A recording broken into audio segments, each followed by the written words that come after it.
বিয়ের আগেও যদি তুমি আমায় সবটা বলতে তবু আমি মেনে নিতাম। আর ফুলিমা, নতুন মায়ের কাছে আয়। আয় ফুলিমা, নতুন মায়ের কাছে আয়। নতুন মা, কি মজা, আজ থেকে আমি নতুন মা পেলাম। সুজিত আর রূপালী ফুলিকে নিয়ে বেশ সুখে দিন কাটাচ্ছিল।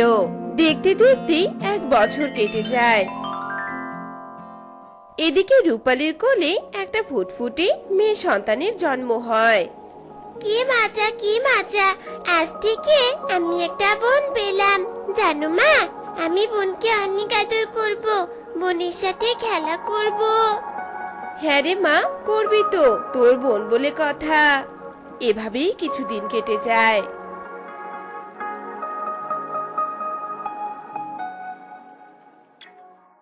আরে আরে সুজিত, তোমার কি হলো? তুমি এমন করছো কেন? বলো বলো আমাকে সুজিত, কি হলো তোমার? রূপালী, আমার বুকে ভীষণ ব্যথা করছে, মনে হয় আমি আর বাঁচবো না। ভীষণ যন্ত্রণা হচ্ছে। না বাবা, তুমি এভাবে এসব কথা বলো না। বাবা, আমি এক্ষুনি ডাক্তার ডেকে আনছি। তোমার কিচ্ছু হবে না বাবা। না রে মা, ডাক্তার দেখে আর লাভ নেই, আমার যে সময় ফুরিয়ে এসেছে। রূপালী, আমাকে কথা দাও, তুমি আমার এই মা মরা মেয়েটাকে আগলে রাখবে, কথা দাও। হ্যাঁ গো, কথা দিলাম, আমি ওকে নিজের মেয়ের মতোই ভালোবাসবো। তুমি এসব নিয়ে ভেবো না। এ কি গো, তুমি চোখ বন্ধ করলে কেন? কথা বলো সুজিত, কথা বলো সুজিত, কথা বলো।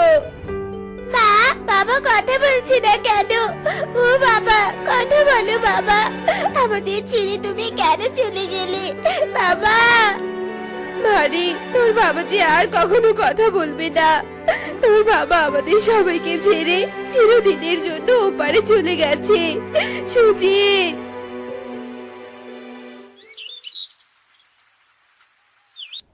কিরে নবাব জাদি, এখনো ঘুম থেকে উঠিসনি কেন?